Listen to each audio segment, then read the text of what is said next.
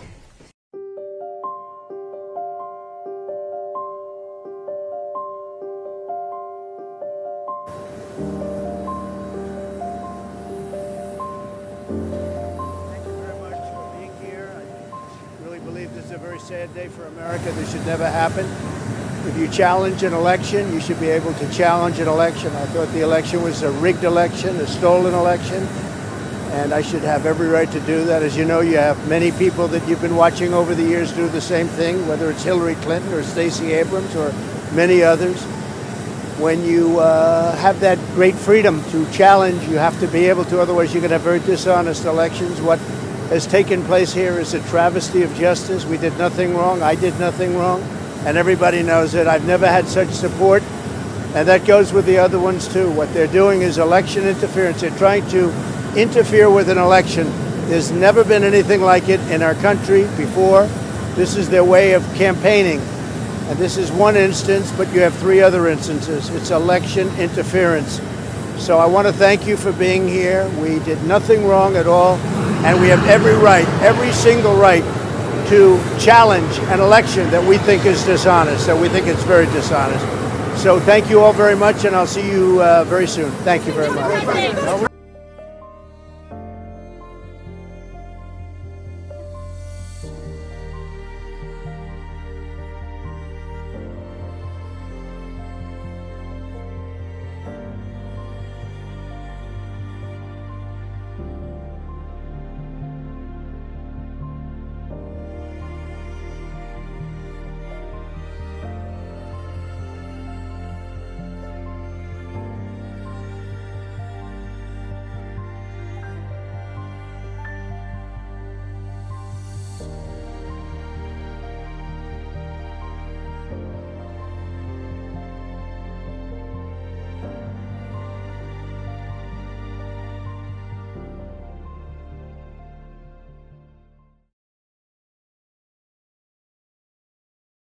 Beijing and Washington have accused each other of tapping cables and carrying out cyber attacks. We have a war in our backyard. I think it's a Cold War 2.0. We are being asked to take sides. At stake is the control of global data worth billions of dollars. Diplomatic brinkmanship, behind closed doors meddling in the very architecture of the internet. Almost everything you say, do or see online, whether it's on your computer or your phone, instantly ends up on a beach like this, crisscrossing the oceans through undersea cables. Right there, just out of sight, is a shadowy world where technology, big money, geopolitics and secrecy converge. There's a battle for control of Neptune's kingdom, the cloud under the sea.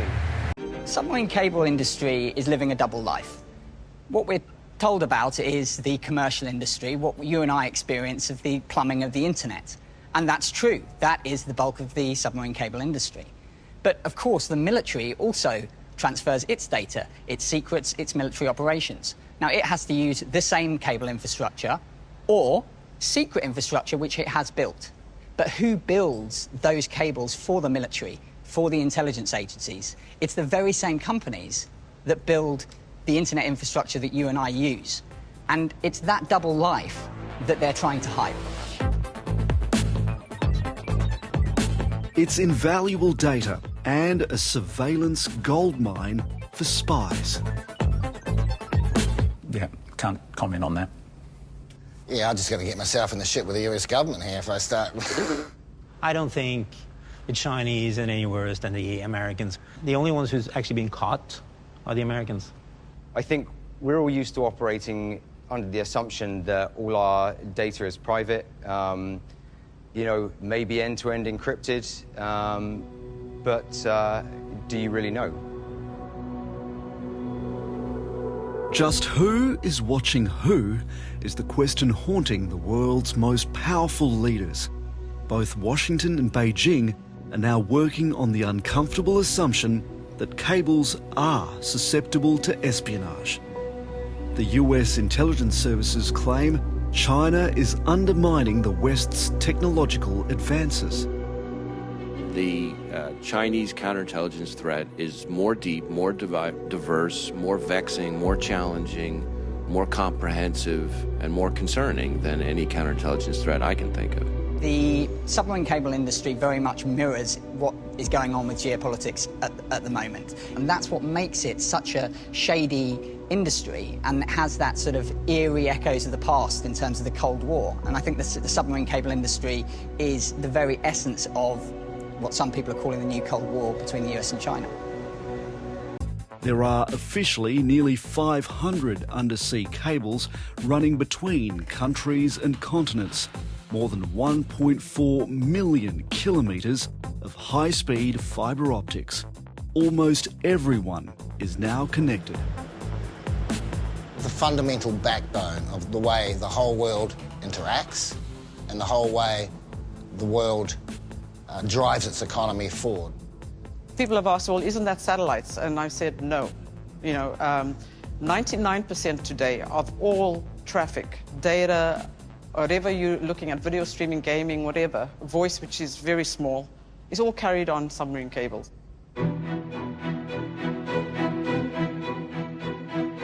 There's an astonishing resemblance between today's telecommunications lines and the busiest trade routes of the 19th century. Tory cautioned that the distraction of the 2020 stolen election, provided the perfect cover for China to conduct the most massive data heist ever attempted. At least 95% of all internet data traffic travels through these undersea cables made of fiber optic cables, providing the fastest and most reliable method of data travel. There are at least 485 cables, plus military-grade secure cables, and there are over 900,000 miles of fiber traversing the world. Fiber optic cables run through Georgia, and there are also nodes and closets above ground as well. Jared, the closet in Brunswick, and Tori, the Matrushka Nesty dolls. The smallest doll represented on this infographic is Jared. It's a marine systems manufacturer which contracts with the government for equipment. They were founded in 1946 by the father of Senator Mitt Romney's wife. Jared is in proximity of the fiber optic closet and also near the 91 U.S. federal law enforcement centers DHS owned near Glencoe Airport. Tory alleges the closet was supposed to deploy the algorithm for the 2016 election, and we know what happened there. And Jared is located in Brunswick. The next biggest doll is Par, P-A-R, who acquired Jared in 2005. Par and Jared were at the same corner, and they specialize in marine, space, nuclear, and life sciences engineering equipment. They're also the third largest doll is Polad. Polad is a whole nesting doll in and of itself. They're based in Minnesota, and they're connected to Amy Klobuchar. That's the next biggest doll, which is Senator Amy Klobuchar, who was elected in 2016. And then the largest doll is the military-industrial complex and intelligence agencies, as well as the private military contractors. Why are all of these connections important? Cables also run across America with nodes and closets. Think algorithms, think eavesdropping, think data heist. It all comes together. Here's an infographic that's explaining the election infrastructure.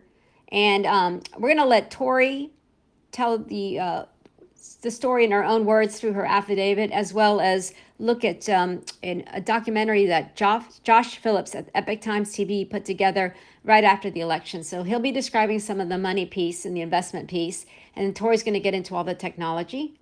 Thank you. Right before the election. A month before the 2020 election, the parent company of Dominion Voting Systems received $400 million in funding.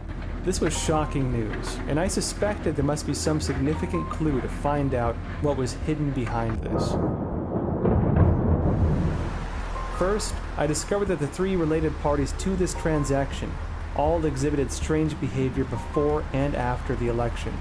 Staple Street Capital, a middle-market private equity firm, was founded on June 9, 2009 and purchased Dominion on July 16, 2018 for about $265 million. Shortly after the election on November 3rd, the company website underwent a full transformation. All information about the company's founders and investment portfolios were deleted. One can no longer find any relationship with Dominion from the website. Dominion Voting Systems. On the evening of November 19, 2020, the head of Dominion canceled at the last minute a planned appearance at the Pennsylvania House of Representatives hearing. Instead of running towards a light of honesty and integrity, Dominion Voting Systems retreated to the darkness. Why are they hiding from us? The next day, Dominion's Product Strategy and Security Director Eric Coomer went missing. His bio was deleted from the Dominion Company website. The company's Canadian headquarters in Toronto suddenly closed, and the U.S. headquarters in Denver, Colorado also closed without notice. Coincidentally, when Dominion became a global focus after the election, over 100 employees, a third of the total workforce, erased their LinkedIn records, including Dominion's employees in Serbia. UBS Securities LLC. According to SEC filings, UBS Securities LLC arranged $400 million in investment to Staple Street Capital on October 8, 2020, less than a month before the election. This was the second time UBS Securities LLC had transacted with Staple Street. The first time was on December 19, 2014 in the amount of $200 million. We also discovered that there are two firms called UBS Securities in the world. One is registered in New York with an LLC suffix. The other is registered in Beijing with a co-Ltd suffix. UBS Beijing also recently undertook some very peculiar actions. On the morning of December 1st in the US, lawyer Lin Wood alleged on Twitter that China purchased Dominion Voting on October 8th for $400 million. On the previous day in China, UBS Beijing's board of directors saw 11 out of 14 members replaced. Was the large-scale replacement of board members at UBS Beijing a coincidence, or was there some kind of relationship? Making a sizable investment into the parent company of Dominion, which had a 40% market share in the U.S. electronic voting equipment space right before the election, suddenly propelled UBS NY into the focal point on social media. I took a deep dive into the corporate structure of UBS Securities LLC.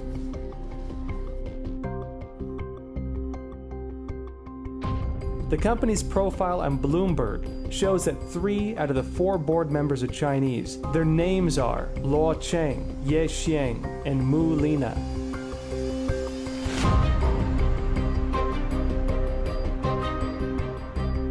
Other than Luo Qiang, who has French nationality, the other 2 are Chinese nationals with very close ties to UBS Beijing. Based on public information, Luo Cheng is a banker who held senior executive positions at Citibank and Morgan Stanley. Between 2004 and 2012, he was the chief banking specialist at the International Finance Corporation, a member of the World Bank Group. During that time, Luo also served on the board of UBS Beijing. Luo Qiang held board positions at both UBS NY and UBS Beijing. Ye Xiang has a very diverse background. Other than being a board member of UBS NY, he is also the managing director at Vision Gain Capital in Hong Kong, as well as a columnist for Cai Xin, a media company with deep ties to the CCP. At the same time, Ye is an independent board member of at least 6 other companies in China and a supervisor of more than 8 Chinese companies. Before the sudden change in board members at UBS Beijing, Ye had been chairman of the board at UBS Beijing for over 10 years. In Hong Kong, Ye had been the senior consultant for chairman and CEO of Hong Kong Securities and Futures Commission, an executive director of Bank of China International, a senior analyst at the Hong Kong Monetary Authority, and secretary of foreign financial institutions at the People's Bank of China. Mu Lina is a 40-something finance undergraduate. Along with being on the board of UBS NY, she is also the director of wealth management funds and head of fund operations at UBS Beijing. Mu's background is shrouded in secrecy. Her photo cannot be found on the internet. It should be noted that Mu is an independent board member of 2 companies, Chongqing Three Gorges Water Conservancy and Electric Power Co. Ltd. and SureCam Corporation, until September 7, 2020. SureCam Corporation's business includes Internet of Things, cloud computing, and big data. Its CEO, Pan Fan, was an employee at Huawei for 14 years. Similarly, SureCam's business focused on internet and surveillance, and internet and law enforcement. It participated in the construction of the three-dimensional social security system, as well as the Skynet project, a video surveillance system, electronic fence, and other CCP digital totalitarian efforts. It can be said that SureCam is a miniature Huawei and an enabler of the CCP's digital totalitarian state. The three UBS-NY board members, Luo Qiang, Yi Xiang, and Mu Lina, all held board or executive positions at UBS-NY and UBS Beijing, either at different points in time or concurrently. There was a clear link between the two UBS securities companies. 116. I can personally attest that high-level officials of the Obama, Biden administration and large private contracting firms met with a software company called GEMS, which is ultimately the software all election machines run, now running under the flag of Dominion. 117. GEMS was manifested from SOE software purchased by Skytel developers and U.S. federally funded persons to develop it. 118. The only way GEMS can be deployed across all machines is if all counties across the nation are housed under the same server networks.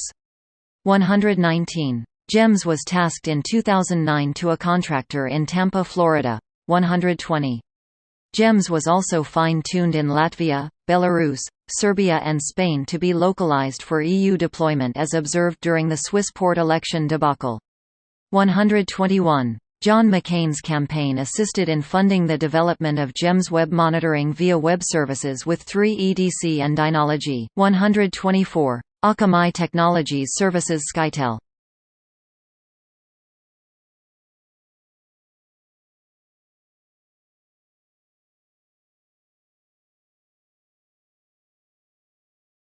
(125) Akamai Technologies houses all foreign government sites.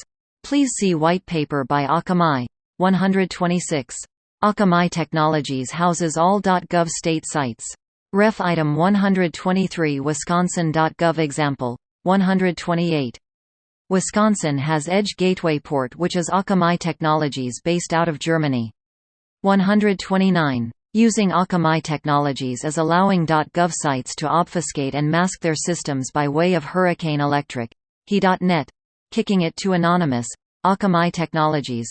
Offshore 131. Akamai Technologies has locations around the world. 132. Akamai Technologies has locations in China. Ref item 22, 133. Akamai Technologies has locations in Iran as of 2019. 134. Akamai Technologies merged with Unicom, Chinese Telecom, in 2018. 135. Akamai Technologies house all state.gov information in Germany via Telia AB. 136. In my professional opinion, this affidavit presents unambiguous evidence. 137. That there was foreign interference, complicit behavior by the previous administrations from 1999 up until today to hinder the voice of the people and U.S. persons knowingly and willingly colluding with foreign powers to steer our 2020 elections that can be named in a classified setting. 138. Foreign interference is present in the 2020 election in various means, namely, 139. Foreign nationals assisted in the creation of GEMS, Dominion Software Foundation. 140. Akamai Technologies merged with a Chinese company that makes the COTS components of the election machines, providing access to our electronic voting machines. 141. Foreign investments and interests in the creation of the GEMS software. 142. U.S. persons holding an office and private individuals knowingly and willingly oversaw fail-safes to secure our elections. 143. The EAC failed to abide by standards set in HAVA ACT 2002. 144. The IG of the EAC failed to address complaints since their appointment regarding vote integrity. Here's an infographic that shows some of the alleged Georgia Tech connections to Russiagate and the stolen election. Tori had told us that Jaffe was the thread that unraveled the whole shebang. So we start at the top. Who ordered the operations. Was it Hillary, old God, Obama, new God, the DNC? So it comes from the White House, and we've got Russiagate and the stolen election that's originating in the White House, allegedly. And who signed off? Was it the basement? And then we've got the private military or intel companies next. We've got SCS and DARPA. And then in the center, we've got the Department of Defense and Rodney Joffe. And he was also affiliated with Newstar, Packet Forensics, White House Security, and Literal Ventures. And then that connects up to the Alpha Bank hoax, the Sussman Perkins Coie connection, and then the tech executive #1 indictment in the Durham report. And then if you look down, you've got VeriSign, which is one of Joffe's companies, and that connects to local law enforcement, FBI, DEA, ATF, US MS, and it's in reference to private DNS and VPN cloud internet traffic. And it's also connected to the IP addresses that moved to Florida. And then moving over, you see the Georgia Tech connections going in a few directions. Okay, we've got the Georgia Tech connections. We've got the Astrolavas, georgiatech.edu, and that's Manos Antonakakis. And he was the one who was supposedly hacking the White House. And then at the other end, we've got another Greek, Angelos Karamaitis, and he was responsible for Various Lab in 2018. And Georgia Tech's been under congressional investigation for buying sovereign government data for a while now.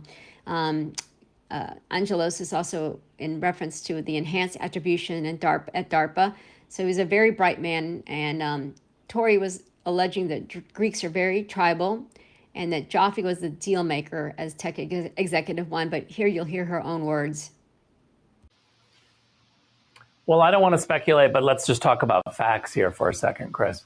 The reality is there is no possible way that an outside internet company from Georgia Tech could be hacking the White House, the executive office, the president of the United States and his team without help from inside the U.S. government. There's just no possible way. So what I would like to know is who knew within the intelligence community that Hillary Clinton was paying for this entity, this group of people, to spy on the president of the United States and to try to find dirt. This is scandalous. What is happening in Washington, D.C., where people aren't covering this story? I want to know who on the inside was in cahoots with this outside entity. There's no possible way the outside entity could have done this without having members. So, do you guys want to hear the outside entity's name? So, let's talk Georgia Tech, right? So it's a Greek guy named Manos, right? And he was talking to a guy that was working at the DOD. And this guy at the DOD was a friend of his. He left the DOD, I think it was in 2019, created his own company after that. And he kind of looks like George Papadopoulos, but isn't, of course. This guy, his name Angelo. Tiger. It is the year of the tiger. I should show this. Give me a second. I should show this. We're talking, it is the year of the tiger, so I think it's important that I show you this quickly. The irony. The irony when people want to say that they know what they're talking about, right, when they don't. Let me show you the guy at the DOD, right? Let me show you the guy at the DOD. Let me show you who Manos was chit-chatting, right, with at the DOD. Here you go. Here's your Obama guy. Loves tigers. So, what's interesting is that Rick is sticking to what's public, right? So Manos had his little Georgia Tech thing, got funding for it. Joffe was the in-between guy, okay? Listen, Joffe was just the guy that was making the deals. He was in between, okay? Let's not talk about Joffe, okay? So this is Angelo. Yeah, he worked for the DOD. In fact, he's a really smart guy. Freaking smart as shit. He worked at DARPA up until in 2018 for information innovation. He was the one responsible for enhanced attribution. Enhanced attribution. So he can, have concurrent, independent, malicious cyber campaigns simultaneously, each involving several operators, and the means to share such information with any number of interested parties. So that's what he did. At DARPA, he was in charge of active cyber defense, anomaly detections, AA, active authentication. He did all that. Same. He swims with sharks as well. He likes tigers. You're swimming with a shark. Sometimes you get bitten in the ass. So what he created after that was this private company called Boreas Labs, right? Once he got out in 2018, it was way too much, right? Way too much. Just help steal elections, wiretap a president right under his nose. He set that shit up right under his nose. Or so he thought. Here's an infographic with some more connections from Georgia to China and vice versa. We've got Runbeck on one side and Conic on the other. Runbeck was formed in 1972 in Arizona. It's responsible for ballot printing, mailing coordination, mobile ballot curing, and then print-on-demand ballots. And Ratzenberger used them during the 2020 election. Just to give you an idea of the difference of absentee ballots, in 2016, approximately 200,000 were sent. And in 2020, over 1 million absentee ballots were mailed.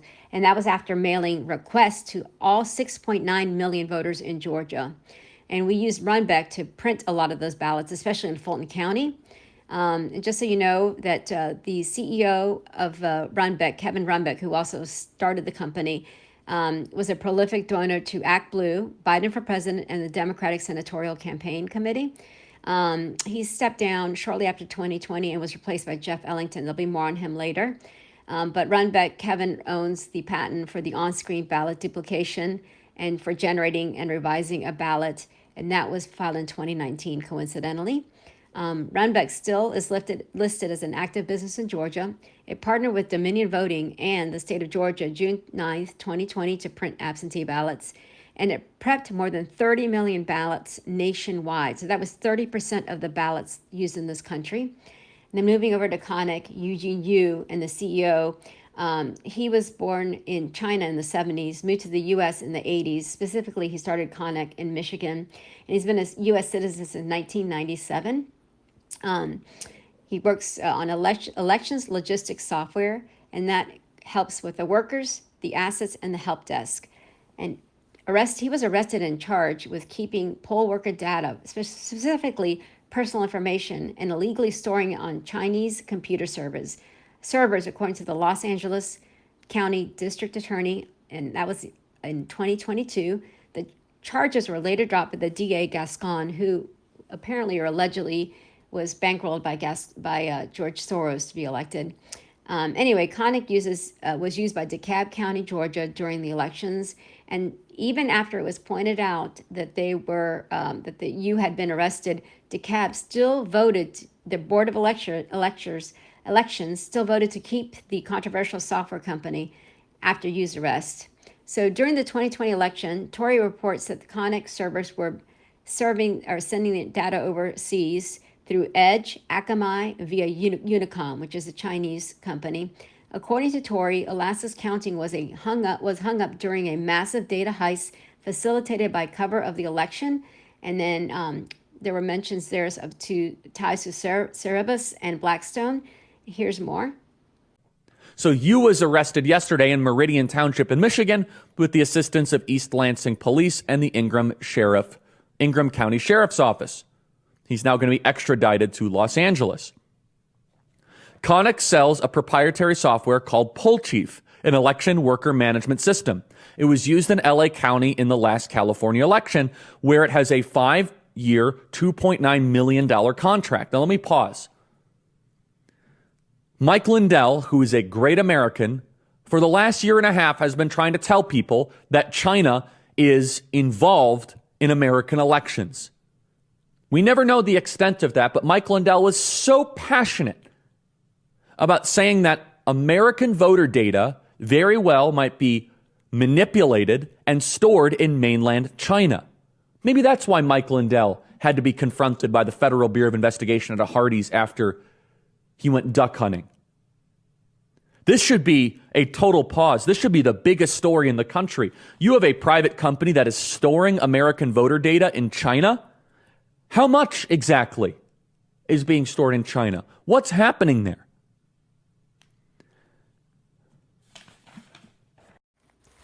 Runbeck ties to China through Jeff Ellington, the now CEO. He became vice president in 2011, and he's brought on to handle the vote-by-mail capabilities. In 2012, the VP of Field Operations. Then in 2015, he was promoted as Chief Operating Officer. 2016, he was the president. And then in 2021, he became CEO right after the 2020 election. And originally, he came from Pitney Bowes. There was a spinoff between that period. So Pitney Bowes offers international shipping solutions, including to China. And Jeff Ellington was a product manager at Pitney Bowes after the Mail Code Inc. was acquired by Pitney Bowes in 2001 and 2002. And he served there as the worldwide service manager. However, Pitney Bowes did spin off to Bluecrest in the interim there. So PB and DMT, the Document Management Technologies, was sold to Bluecrest in 2018. So there was a little period there in between. So it goes from China to Pitney Bowes to Bluecrest to Runbeck. And that was all put together to handle the surge in vote-by-mail ballots in September, right before the 2020 election.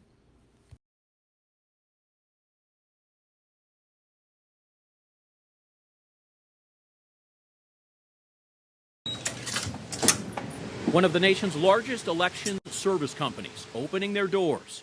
It's critical to helping democracy function. Here, you quickly learn it's all about paper, lots of it. Having ballots, having them printed on paper, having that process be able to recount, to be able to take it and audit that process is very critical to what we do and what the nation needs. Jeff Ellington is CEO of Runbeck, in business more than 50 years. These private contractors, once mostly ignored, are the subject of a host of conspiracy theories. Runbeck gives tours so people can see up close the first process in voting. What's the most common myth you hear? Oh, for us, that we have an underground facility, some secret facility. It'd be kind of cool if we had a bat cave, but we don't. Here they print, cut, fold, and seal ballots in envelopes. Each ballot must strictly comply with the rules and laws of each county. If there is an attempt to infiltrate this process, what might it be? It depends on what it is, right? Is it a protest out in the cul-de-sac trying to prevent trucks from leaving? Is it somebody that's trying to get in to see what really goes on type thing? It could be anything. Cyber hits. It's a constant concern over all things security. The weight of paper Runbeck provided to Maricopa County was the subject of scrutiny in 2022. That won't change anything that happens here, though. The problem was not with Runbeck or the paper, but some printers at election sites. They were not compatible with the weight of paper the county ordered, leading to long lines. Runbeck was also the target of defeated gubernatorial candidate Kari Lake. What can you say to those who feel like Runbeck is not being transparent enough? No, it's a valid question. I personally believe there's a delineation between government and private business. And so it was as much out of principle that we fought it. Ellington's attorneys argued releasing the video would open the door to frivolous lawsuits nationwide against contractors. Now, Runbeck looks ahead to providing more than 85 million ballots for 24 states in elections this year. Since the 2020 election, Ellington says the biggest change around here hasn't involved logistics, but communication, helping the public understand exactly what they do. In Ellington's words, before 2020, there wasn't much interest.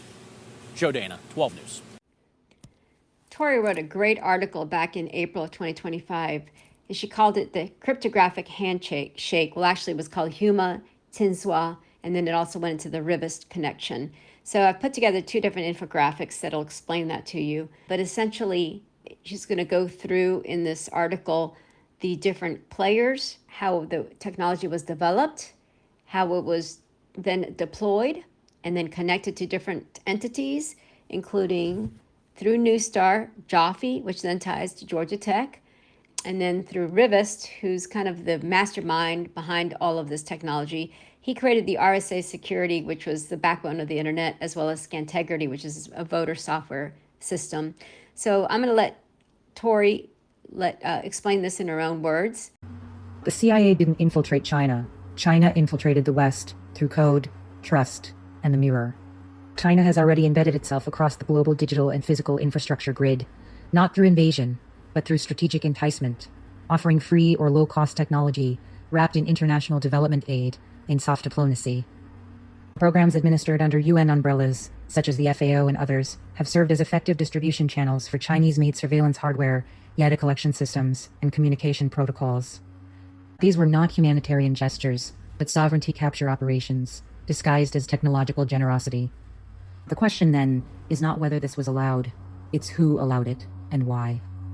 During the Obama administration, key decisions signaled either catastrophic naivete or calculated risk.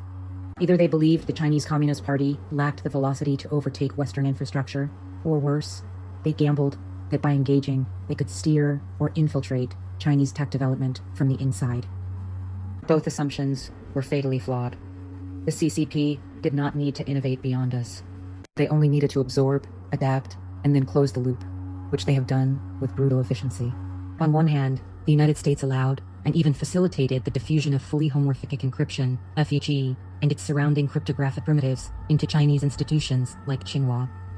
Whether through naive academic openness, CIA miscalculation, or deliberate constructive asymmetry, the flow of knowledge is tangible and measurable. China's rapid development of lattice-based FHE, zero-knowledge systems, and blockchain-enabled voting protocols with clear architectural parallels to American-born systems like Scantegrity suggests they've not only captured the technology, but they move toward operational deployment within military, surveillance, and civic systems. On the other hand, the United States never truly let go of control. A glitch in 2016 could represent more than a software anomaly. It could be the first activation of a deeper insertion, a cryptographic watermark, a time-stamped kernel of visibility placed inside China's adoption arc. From that moment forward, the infrastructure group inside the CIA, or some ultra-classified parallel structure, could have embedded itself in a shadow of China's cryptographic ascent, watching, logging, and preparing. Not to stop it, but to let it reach maturity, so that when the time comes, they hold the keystone. A kill switch, a silent override, a logic trap, buried deep in the math itself. This makes FHE different from any prior technology. It is not a weapon you point to, but a weapon you install. Once embedded into national infrastructure voting systems, encrypted cloud environments, biometric networks, it cannot be removed without dismantling the entire system. If the US anticipated China's absorption of FHE, they may have deliberately allowed it, but only after seeding it with strategic dependency, backdoors that aren't obvious, but mathematical. Subtle flaws in bootstrapping steps, controlled noise parameters, predictable key generation schemes. That is the real war being fought today. 7 from Tormiris' article of 4/21/25. Huma and Tsinghua stole your elections. And just so you know, HUMA stands for the Harvard Undergraduate Mathematical Association and is a student-led club for lovers of numbers. It functions as a pipeline into the national security apparatus, including DARPA, NSA, MITRE, In-Q-Tel, CIA, etc. They work on topics of national significance like quantum cryptography, advanced algorithmic modeling, zero-knowledge proofs, artificial intelligence, cybernetics, and game theory. Alumni also work at private military contractors such as Palantir, Raytheon, Booz Allen, as well as think tanks like RAND Corporation, the Council on Foreign Relations, etc. Tsinghua University is HUMA's mirror in China. It's the crown jewel of the CCP, and these two programs participate in research partnerships, exchange programs, and co-authored publications. So why has no one mentioned Rivest on the election fraud front? He's an MIT professor, Ronald Rivest, who co-created the RSA encryption and is a longtime proponent of electronic voting systems. He worked with some researchers and created a privacy homomorphism. It's the precursor to the frog or encrypted mixing of votes or the black box voting. Rivest worked on the foundation for the fully homomorphic encryption that was solved by Craig Gentry in 2009. According to Tori, whoever owns fully homomorphic encryption owns the future of secure computation. Tsinghua and other CCP-affiliated labs are trying to industrialize the work that came out of America through HUMA, and In the Tory's words, the future belongs to those who control math. Here's a little flowchart or overview of how the money travels in this country. It started with USAID, and that money is distributed to foundations such as Gates, Soros, Zuckerberg, Weiss, Rockefeller, Clinton Foundation, just to name a few. Then that goes to Arabella Advisors. Think of that as like kind of a shell company. And underneath that, we've got 200 NGOs, nonprofits, etc. And they fund everything from leftist political activism to climate activism to protests to color revolutions to voter participation projects. So it's important to note that under Trump, USA was placed with the Secretary of State, Marco Rubio, and it's ultimately been defunded. And just remember what Tory always teaches us, that if we know their name, they're probably really not that important. So I'm sure that above all of this is another hierarchy or structure and names that we've never even heard of that are controlling everything from the behind the scenes. You've seen this slide before in this presentation, the invisible enemy, but it's basically an overview of how everything kind of leads back to China in the center, from Georgia through some of the players such as Kemp and Ratzenberger. We've got Dominion at the top.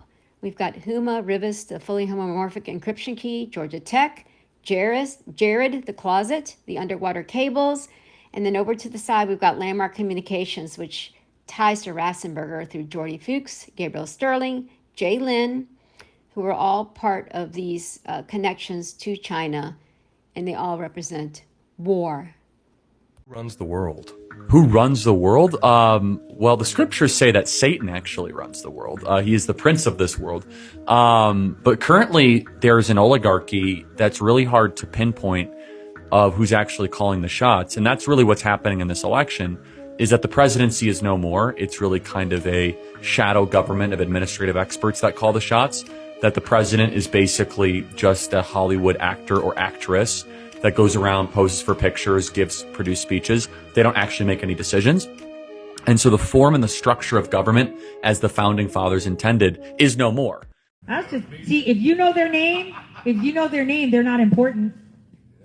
I work for the people that have no name. I keep telling everyone, people like me don't exist. I didn't work for the CIA. CIA literally worked for me. They would give me stuff. I didn't work for the CIA. I trained with all of them. I didn't work for the NSA. NSA actually worked for me. They give me information. I was their customer. You don't know the people that I work with because they don't have names. They don't have titles. They don't have offices. They do not exist. So who is that umbrella or that unseen controllers that is pulling all the strings around the world? We'll never really be sure. Maybe Tory knows, but we've got to include the 9, the Council of 13, the Deep State Cabal, the Shadow Government, the Senior Executive Service. We've got they're the unelected branch, the 4th unelected branch, or the 5th column. We've got the Knights of Malta. And then below that, we've got lots of controllers like the Council of 300, Tavistock, Bilderberg, Davos. We've got the Bank of International Settlements, the WEF, the UN, NATO, WHO, IMF, CFR, Club of Rome, NASA, Pilgrim, the Jesuits, the Freemasons, the Illuminati, the Khazars, the Quakers, DARPA, IARPA, universities, news institutions. We've got lots of little enforcers, some such as law enforcement and CIA, FBI, Mossad, the agenda, the goals of power, control, and wealth as always, using us as a cyber-physical backbone, the digital prisons for us, they're slaves, but for we the people, and to mock God.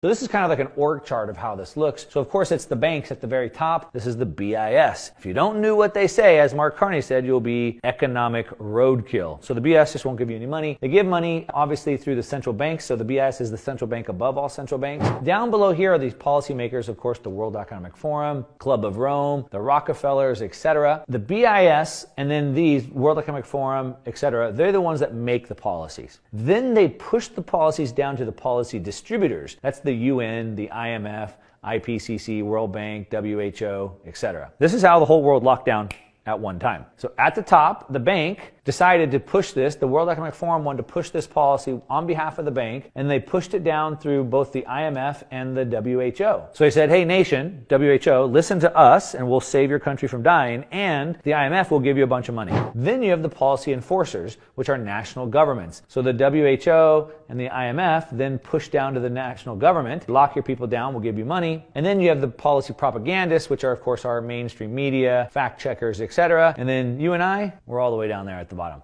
That's the public.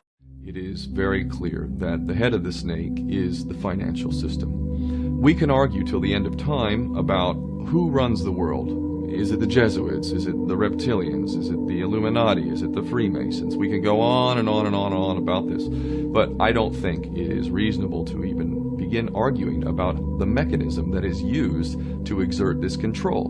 The mechanism is finance. The whole point of finance is to indebt, otherwise to enslave. What is a mortgage? I mean, what does that stand for? It's a death grip.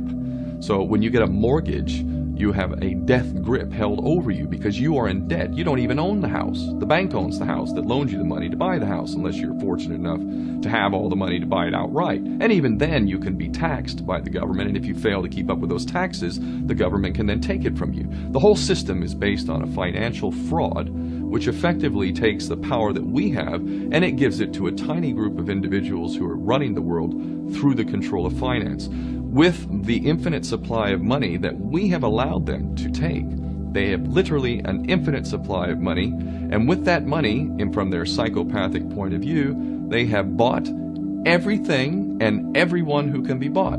So those of us who cannot be bought, because we operate on a level that goes way beyond the material, we are not rewarded for such behavior, we are punished for such behavior. And the most slovenly, disgustingly criminal, pedophilia, corrupt moral individuals, those are the ones that are rewarded in this system, which is upside down. We reward the pedophiles, we reward the corrupt, we reward the liars, we reward the people with no morals at all, and usually we compromise them under this system in terms of maybe a videotape. Maybe Barack Obama is gay. Maybe we have videotape of him having sex with another man, or perhaps some other acts that may be not so popular amongst many of the electorate.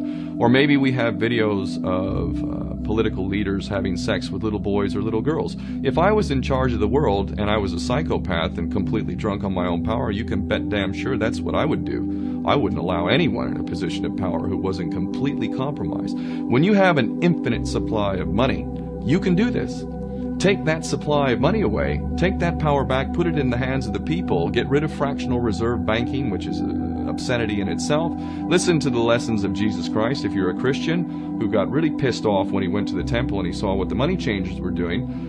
Let's take back control of the issuance of money, and not just on a national level. I'm happy to see in Denmark that you have your own currency, you don't have the euro, but on every country's level, they should be issuing their own currency in a transparent, non-usury based way in which it really, truly benefits the people. And in that way, we can literally free ourselves of the banking debt which is drowning us all, and we can stop scrambling for the crumbs from the table of these filthy rich psychopaths and live in a state of abundance just by changing this one thing. And I'm not just talking about abundance for Western nations who have an artificially inflated value with their currencies. We all in the West are guilty of having that reward while the rest of the world is sucking on it. Every nation in the world can use a sensible financial policy to liberate themselves, to have world-class education, infrastructure, everything that a healthy society would require can be had in the worst, most corrupt African country, in any part of the world. We can all have that if we simply change that one thing. John F. Kennedy did that about 6 months before he was taken out. He issued United States notes as opposed to Federal Reserve notes.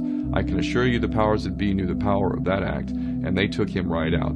So the bottom line is, if we as people understand this very simple principle, just this one thing, change this one thing, we can solve every other problem you can name. I don't care what the problem is. I can bring it back to the financial system and an infinite supply of money for a bunch of psychopaths who are running the world, as opposed to an abundant supply of money for all of us. So in that sense, I'm very optimistic. This is not rocket science. I am not the smartest guy in the room. We can all understand this. And as soon as we do, we can exercise the same power that we had, but relinquish, and we can have a future for ourselves and our children. Today's ceremony, however, has very special meaning, because today we are not merely transferring power from one administration to another or from one party to another, but we are transferring power from Washington, D.C., and giving it back to you, the people.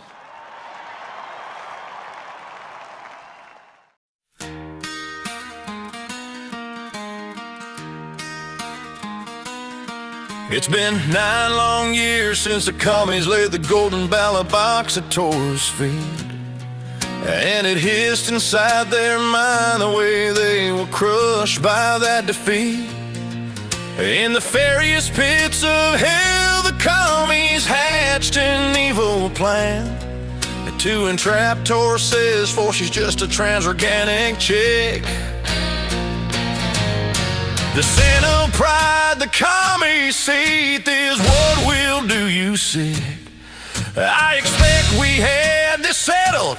I'm the best there's ever been.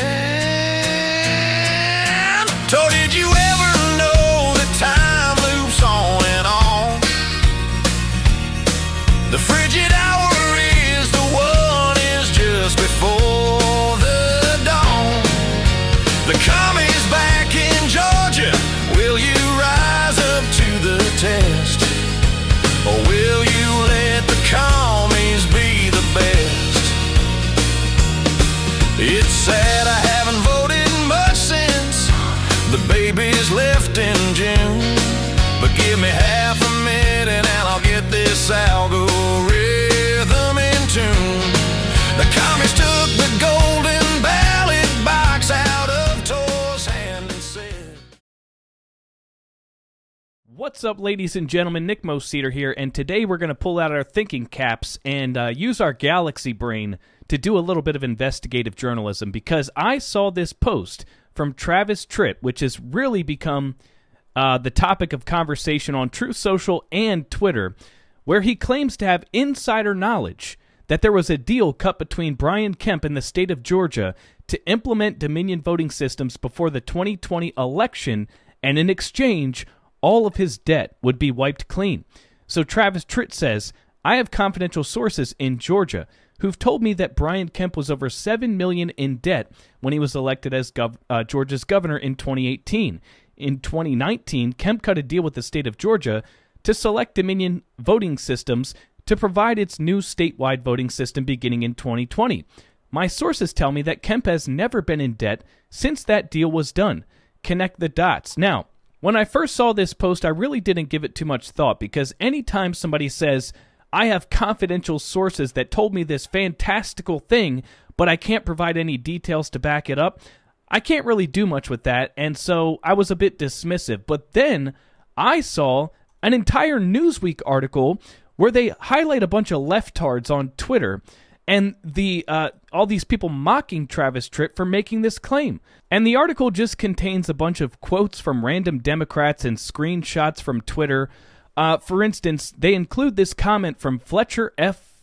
Fletcher, whoever the hell that is, who said, I have primary sources in Nashville who've told me Travis Tritt is stupid. Oh, what a knee slapper there. You really owned him. Definitely so clever and hilarious that, Newsweek needed to make an entire article including that one there. And here we have a screenshot from Kelly D., random Democrat nobody's ever heard of, saying, Travis Tritt solving mysteries he made up. Laugh emoji, laugh emoji. And that's pretty much all that this article is a bunch of people making fun of Travis Tritt. And they especially included several quotes where Democrats are calling for Dominion voting systems to file a defamation lawsuit and sue Travis Tritt into oblivion. Now, what I find interesting here is at no point does Newsweek or any mainstream media outlet attempt to debunk this claim. They do absolutely no investigative journalism whatsoever, and they just think that if they can post a couple of quotes and screenshots of people mocking Travis Tritt, that they can discredit this so that nobody takes it seriously. And that's what made me decide to get my thinking cap out and do a little bit of digging on my own, because I have a rule of thumb.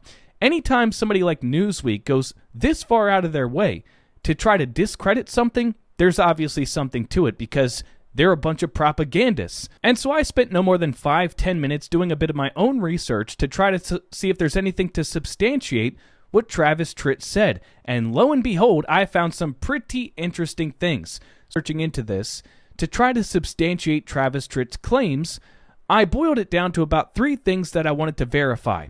1, that Brian Kemp was in substantial debt when he became the governor of Georgia. 2, that he cut a deal to purchase Dominion voting systems, which is easy to verify. We know that that occurred. And 3, that after the purchasing of Dominion voting systems, Brian Kemp's debt was wiped clean, and that this had something to do with the purchasing of Dominion voting systems. So we have 3 things in mind that we want to verify. So let's start with the first one. Was Brian Kemp in substantial debt when he became the governor of Georgia back in 2018? And this is actually very easy to verify. In 2 seconds, I was able to find that Fox I-5 did a bit of investigative journalism back in 2018, exposing Brian Kemp and the fact that he owed more than $800,000 in insider loans to a bank that he helped start.